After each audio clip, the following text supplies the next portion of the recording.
Sini lah, Cina lemamin. What the fuck?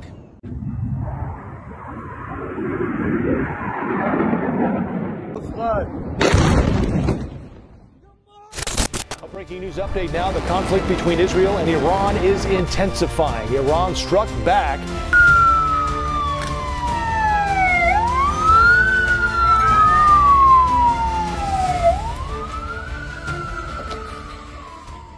Iran kembali mengguncang Israel dalam gelombang serangan ke-17 yang terjadi dini hari waktu setempat, melanjutkan rangkaian serangan balistik intens sejak konflik terbaru pecah pada 13 Juni.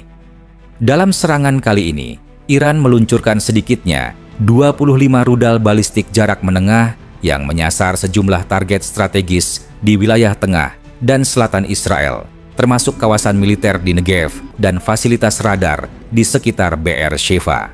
Kementerian Pertahanan Israel mengonfirmasi bahwa sebagian besar rudal berhasil dicegat oleh sistem pertahanan multilapis, termasuk Arrow 3, David's Sling, dan Iron Dome. Namun, sejumlah rudal dikabarkan lolos dan menyebabkan kerusakan terbatas pada infrastruktur militer dan sipil, meski belum ada laporan korban jiwa dalam serangan ini.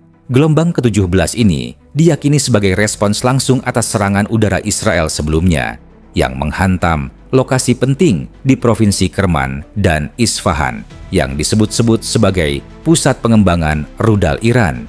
Sumber militer Iran menyebut serangan ini bagian dari lanjutan operasi Janji Jujur 3, Honest Promise 3, operasi militer besar yang diluncurkan Iran pasca serangan Israel terhadap fasilitas nuklir Natanz. Dalam pernyataan resmi, Korps Garda Revolusi Iran, IRGC, menegaskan bahwa gelombang ke-17 ini hanya sebagian kecil dari kapasitas penuhnya.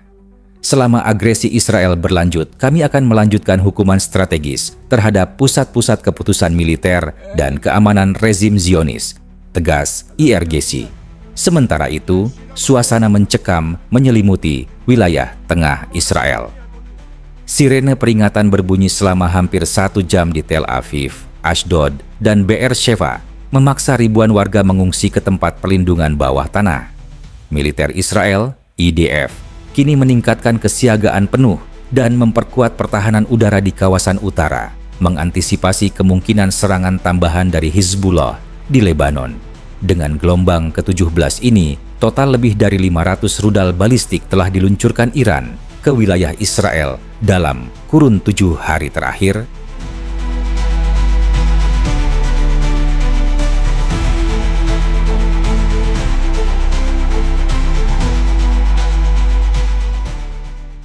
Sejak dimulainya konflik terbuka antara Iran dan Israel pada pertengahan 2024 hingga puncaknya di Juni 2025, dunia menyaksikan transformasi besar dalam kemampuan dan taktik rudal Iran.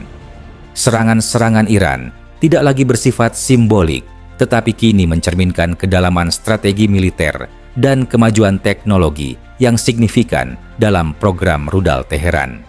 Dalam gelombang serangan ke Israel, Iran mengerahkan berbagai jenis rudal balistik dengan koordinasi tingkat tinggi, menunjukkan evolusi kemampuan strategis yang patut dicermati dari sudut pandang militer.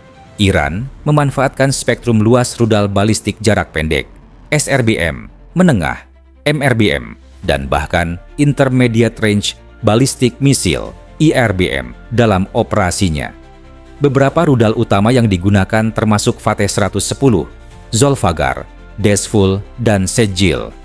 Rudal-rudal ini memiliki jangkauan antara 300 hingga 2000 km, memungkinkan Iran menyerang target jauh di dalam wilayah Israel tanpa harus meluncurkan dari perbatasan langsung.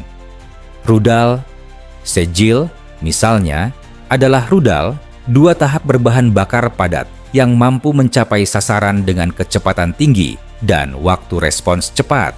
Yang mencolok dalam serangan ke-17 adalah penggunaan sistem rudal balistik dengan Multiple Reentry Vehicles, MRV, yakni hulu ledak yang terpisah di ketinggian dan menghantam target secara simultan di beberapa titik.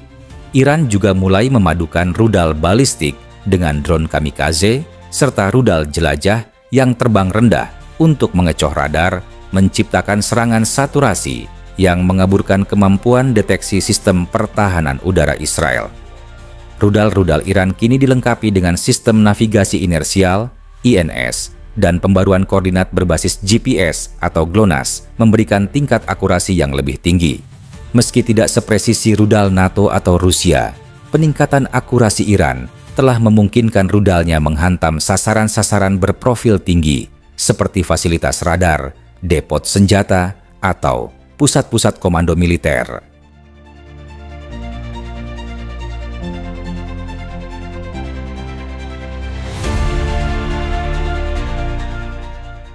Iran tidak hanya menembakkan rudal dalam jumlah besar, tetapi melakukannya dalam gelombang bertahap, yakni menyerang secara berulang setiap 8 hingga 12 jam dalam 24 jam terakhir. Strategi ini bertujuan untuk menguras sumber daya sistem pertahanan Israel, seperti peluncur Iron Dome yang memiliki keterbatasan jumlah peluru interseptor. Dalam banyak kasus, rudal dengan nilai strategis rendah atau hulu ledak dummy dikirim lebih dulu untuk menyibukkan radar dan sistem pertahanan, disusul oleh rudal utama dengan hulu ledak aktif. Taktik lain yang digunakan Iran adalah mengombinasikan rudal kecepatan tinggi Mach 15 dengan drone lambat yang diluncurkan bersamaan. Drone yang relatif murah dan mudah diproduksi berfungsi sebagai umpan radar, menyerap rudal pencegat, dan membuka jalan bagi rudal balistik utama untuk mencapai sasaran. Serangan simultan dari berbagai sudut, utara Irak, Suriah, dan bahkan Laut Merah, membuat radar Israel kesulitan menentukan asal serangan secara cepat, menciptakan kebingungan operasional di level Komando Pertahanan Udara.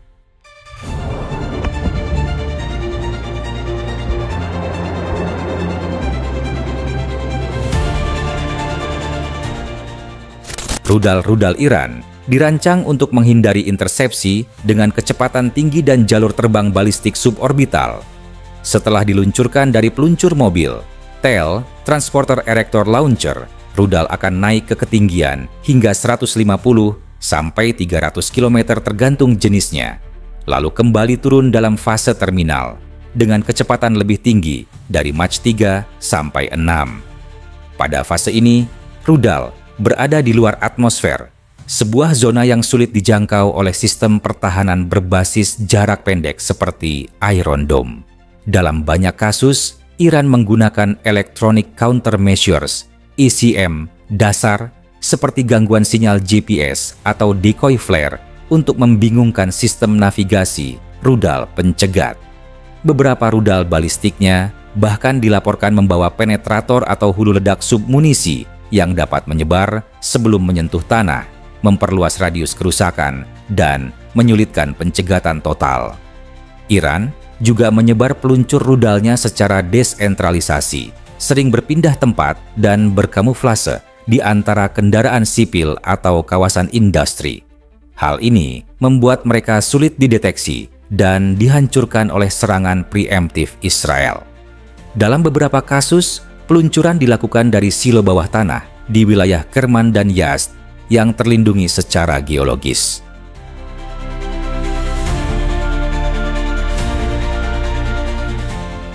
Kemampuan rudal Iran bukan hanya ancaman teknis, tetapi juga pernyataan strategis bahwa Teheran kini mampu menyerang wilayah musuh secara langsung, simultan, dan berulang. Meskipun Israel memiliki salah satu sistem pertahanan udara terbaik di dunia, serangan bertubi-tubi yang dirancang Iran mampu menembus dan menyebabkan kerusakan yang signifikan, baik secara fisik maupun psikologis. Namun, efektivitas jangka panjang Iran bergantung pada ketersediaan rudal dan stabilitas jaringan logistik peluncuran. Jika perang berkepanjangan, Iran mungkin akan kesulitan mempertahankan ritme serangan tanpa eskalasi ke senjata non-konvensional atau keterlibatan langsung oleh proksi seperti Hizbullah. Konflik ini bukan sekadar pertarungan misil, melainkan juga pertarungan kecerdasan strategis dan kapasitas bertahan. Dalam hal ini, Iran menunjukkan bahwa melalui kombinasi rudal balistik, taktik saturasi, dan serangan psikologis terukur, sebuah negara dengan sumber daya terbatas dapat menekan musuh regional yang memiliki dominasi teknologi.